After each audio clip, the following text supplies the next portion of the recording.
Να σας πω ειλικρινά και ευθέως, και εγώ δεν έχω μία ξεκάθαρη απάντηση. Βλέπω πολλές φορές πώς λειτουργούν οι καθολικοί. Βγάζει ο Πάπας μία εγκύκλιο και κάπου εκεί τελειώνει το πράγμα, θα αναφερθούν όλοι στο εξής, στη συγκεκριμένη εγκύκλιο. Ένα από τα δύσκολα ερωτήματα που αντιμετωπίζουμε είναι τι λέει η Εκκλησία για το τάδε ζήτημα, τι λέει η Εκκλησία για το α ή για το β ζήτημα. Και διαπιστώνουμε πως είτε δεν υπάρχει συγκεκριμένη τοποθέτηση, είτε ότι η τοποθέτηση είναι λίγο πολύ ασαφής. Με αποτέλεσμα ο πιστός ή ο κληρικός να μην μπορεί να σταθεί κάπου, να ακουμπήσει κάπου και να πει αυτό που έχει να πει.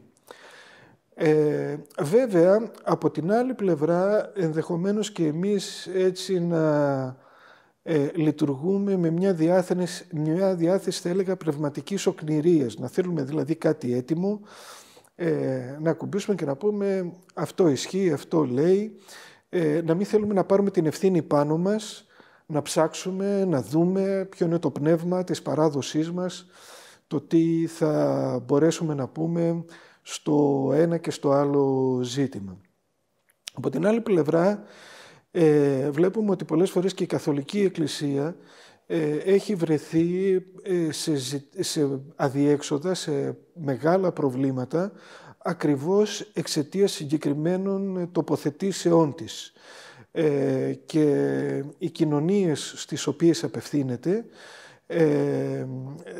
βλέπουν να βγαίνει και ένα ρεύμα αντίδρασης σε αυτόν τον εκκλησιαστικό λόγο. Και εκεί πραγματικά ίσως, αν μπορούσε να μιλήσει κατά περίπτωση και όχι γενικά για όλους, να ήταν κάτι περισσότερο αποδοτικό.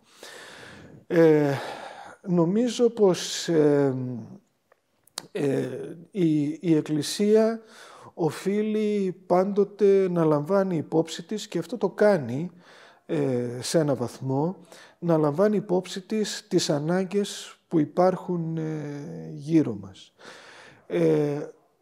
Και το θέμα ίσως να μην είναι το αν θα πει, θα δώσει απαντήσεις, τις α ή τις β απαντήσεις, γιατί ας πούμε για παράδειγμα στο ζήτημα των μεταμοσχεύσεων, ξέρετε, υπάρχουν 2 κείμενα κιόλας, τα οποία έχει υιοθετήσει η Ιερά Σύνοδος, τα οποία είναι από τη δεκαετία του 2000, 2 φορές δηλαδή, βγήκε ένα κείμενο το 2001, επικαιροποιήθηκε αργότερα, το 5.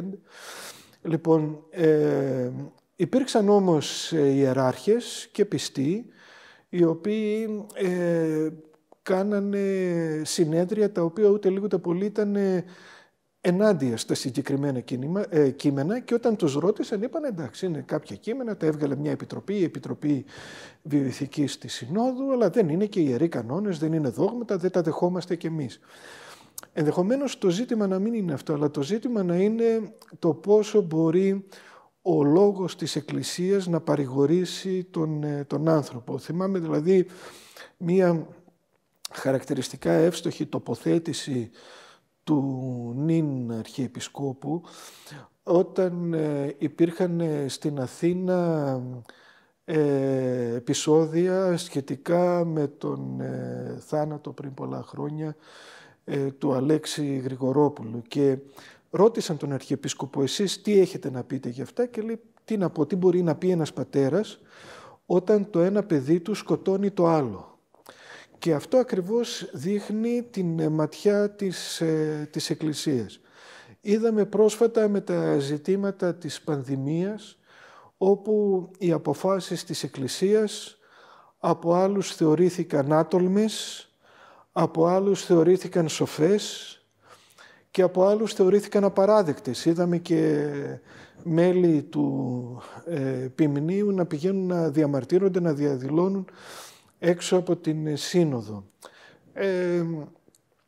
Πέρα από αυτά βέβαια θα μου πείτε υπάρχει αλήθεια, αυτή πρέπει να κηρύττει η Εκκλησία.